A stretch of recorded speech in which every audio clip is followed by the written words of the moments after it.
नमस्कार। स्कूल विद्यार्थी इस चैनल में आप सभी का बहुत बहुत स्वागत। मेरा नाम है सोनाली जाधव। स्कूल विद्यार्थी ये चैनल खास करके स्कूल गोइंग स्टूडेंट्स और उनके पेरेंट्स के लिए बनाया गया है ताकि उनको पढ़ने में थोड़ी हेल्प हो जाए। आज हम देखने वाले हैं, स्टैंडर्ड है 10th, सब्जेक्ट है मराठी, बोर्ड है महाराष्ट्र और ईयर है 2020। आज हम देखने वाले हैं समानार्थी पार्ट 2। समानार्थी ये आपको कहाँ पे आने वाले हैं, तो समानार्थी आपको आने वाले हैं शब्द संपदा। ये जो आपको एक टॉपिक होता है, या फिर शब्द संपत्ति, ये जो व्याकरण सेक्शन में जो आता है विभाग 4 में, उसमें आपको 1 मार्क के लिए समानार्थी या विरुद्धार्थी पूछा जाएगा। ठीक है, तो इसके लिए आपके चैप्टर्स में कौन से समानार्थी आते हैं, तो इसके बारे में ये वीडियो है। शुरुआत करते हैं। पहला शब्द है मेघ। मेघ याचा अर्थ काय होतो? मेघ म्हणजे ढग। मेघ यानी कि क्या? बादल। ओके। अग्नि, अग्नि मतलब आग। दास, दास का मतलब क्या होता है? नौकर। सेवक भी बोल सकते हो आप, दास, नौकर, सेवक। धेनु, धेनु का मतलब होता है गाय। आपने कामधेनु ये भी शब्द सुना होगा। काम, काम का समानार्थी शब्द है काज। जैसे कि हम लोग बोलते हैं मराठी में कि तुला काही कामकाज नहीं है का। काम और काज ये दोनों का मतलब ही होता है वर्क, कोई काम होना। ठीक है, आगे जाएंगे।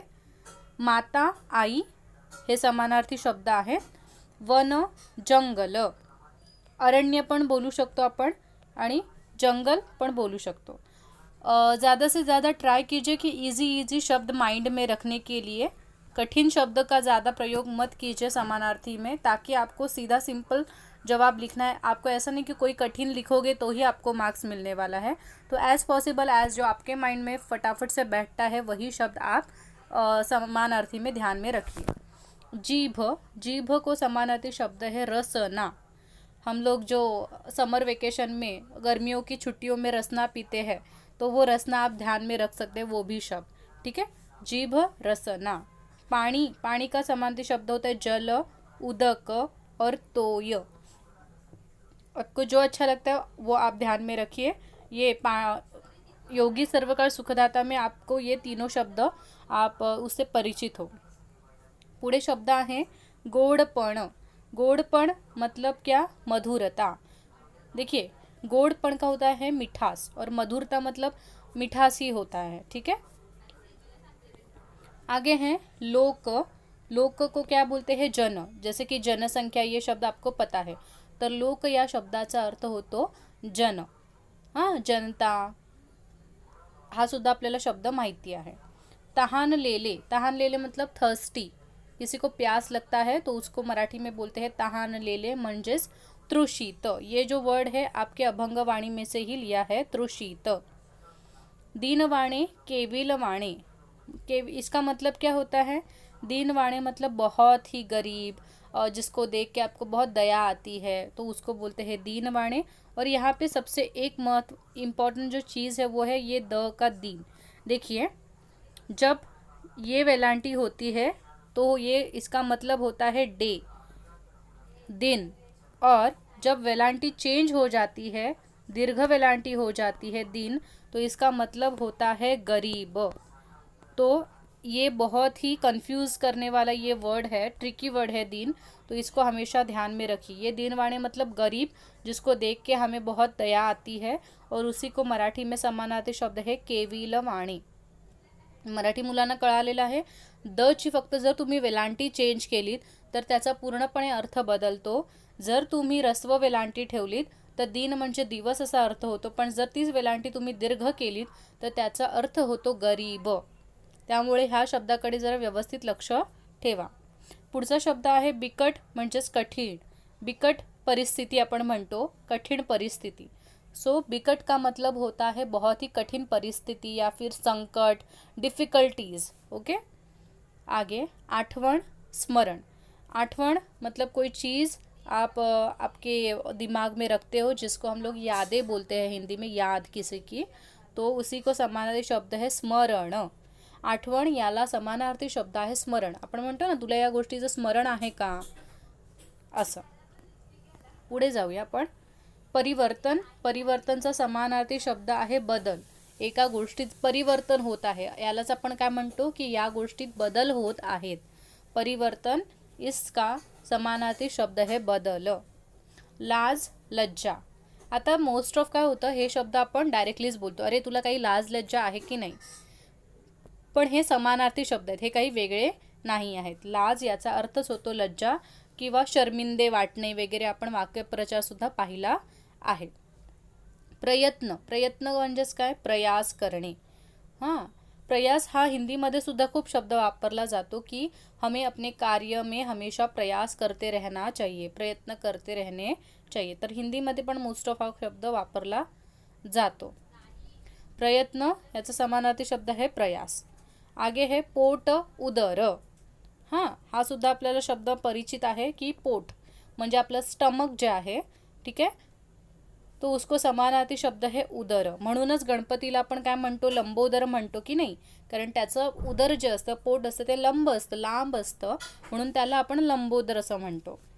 पुढे आहे प्रारंभ. प्रारंभला समानार्थी काय शब्द आहे, सुरुवात. एखाद्या गोष्टीचा प्रारंभ होतो म्हणजेच एखाद्या गोष्टीची सुरुवात होते, असे आपण समानार्थी शब्द तिथे वापरू शकतो.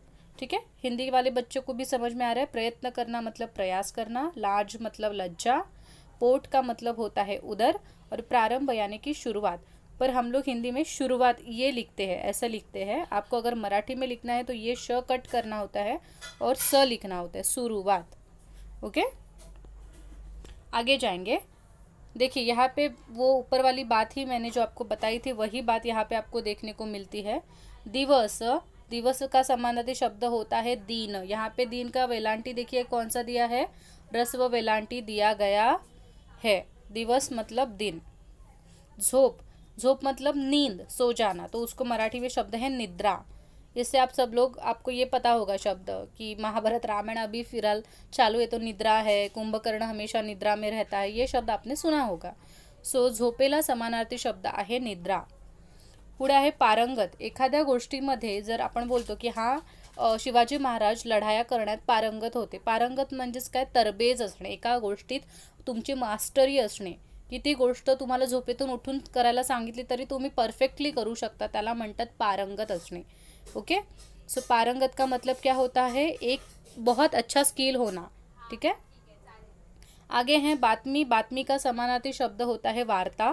आपण मराठीत म्हणतो की काही वार्ता आली आहे का गावावरून, किंवा काही बातमी आली आहे का गावावरून, तर असे शब्द हे समानार्थी शब्द आहेत. म्हणूनच वार्ता सांगणाऱ्याला आपण वार्ताहर असा शब्द सुद्धा बोलतो, जे रिपोर्टर असतात त्यांना.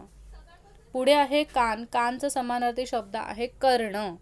ओके, म्हणून कानात घालणाऱ्या ज्या कानातले असतात त्यांना कर्णभूषण असं सुद्धा म्हटलं जातं. हिंदी वाले बच्चों को भी समझ में आया होगा कि बातमी मतलब कोई जो न्यूज़ मिलती है, बातमी, उसको वार्ता बोलते हैं, कान को कर्ण बोलते हैं. ओके, आगे जाएंगे. डोके. डोक्याला समानार्थी शब्द है मस्तक. हिंदी वाले बच्चों को भी ये चीज़ पता है कि सिर को हम मस्तक बोलते हैं. साखर को शर्करा बोलते हैं. एक्चुअल में शर्करा ये जो शब्द है वो संस्कृत से लिया गया है, और शक्कर को मराठी में शर्करा भी बोला जाता है, शुगर. ठीक आहे, साखर काय म्हणतात, शर्करा. क व रफार देणं इथे खूप गरजेचं आहे, त्यामुळे शब्द नीट बघून घ्या, शर्करा. वायू. वायूला समानार्थी शब्द आहे हवा. पवन बोलू शकता, समीर बोलू शकता, अनिल बोलू शकता, खूप शब्द आहेत, पण इथे मी सोप्या शब्द जे तुम्हाला डेली लाईफमध्ये वापरतात तेच लिहिलेले आहेत. वायूचा समानार्थी शब्द आहे हवा. संकल्प करणे. एखादा संकल्प करतो म्हणजेच आपण निर्धार करतो, दोघांचा अर्थ एकच आहे. म्हणजे एखादी गोष्ट करण्याचा आपण ठरवतो, की दरवर्षी जेव्हा नवीन वर्ष येतं आपलं गुढीपाडव्याचं, तेव्हा आपण काहीतरी संकल्प करतो की ह्या वर्षी मी ही गोष्ट पर्टिक्युलर करणार आहे, तर त्याला म्हणतात संकल्प. ठीक है, कोई चीज़ ठान लेना करने की, उसको बोलते हैं संकल्प किंवा निर्धार. और लास्ट शब्द है हमारा इस वीडियो का ताबा. ताबा का समानार्थी शब्द है नियंत्रण. ओके, कुठल्याही गोष्टीवर आपण बोलतो ना, माझा या गोष्टीवर ताबा आहे, म्हणजेच तुमचं त्या गोष्टीवर नियंत्रण आहे. तर हे दोन्ही समानार्थी शब्द आहेत. ताबा और नियंत्रण, इसका मतलब है कंट्रोल करना, उस चीज़ पे आपका कंट्रोल होना. ओके, सो अशा प्रकारे आपण किती शब्द बघितले, 30 समानार्थी शब्द बघितले आहेत जे तुमच्याच चॅप्टरमधले आहेत, असं नाही आहे ते बाहेरचे, ते तुमच्याच चॅप्टरमधले आहेत. आणि समानार्थी शब्द तसे बघायला गेलात तर भरपूर समानार्थी शब्द आहेत.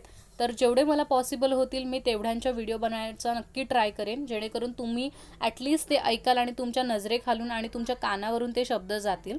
ओके, सो आई होप आपको ये वीडियो अच्छा लगा होगा. अगर अच्छा लगा है तो प्लीज़ वीडियो को लाइक कीजिए, चैनल को सब्सक्राइब कीजिए, और आपके कुछ सजेशन होंगे तो भी आप वो दे सकते हो कमेंट सेक्शन में.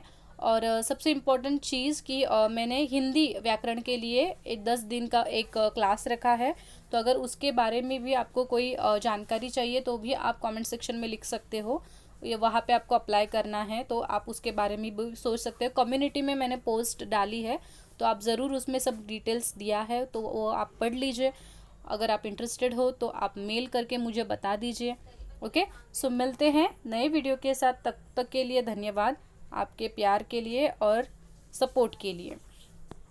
Thank you so much.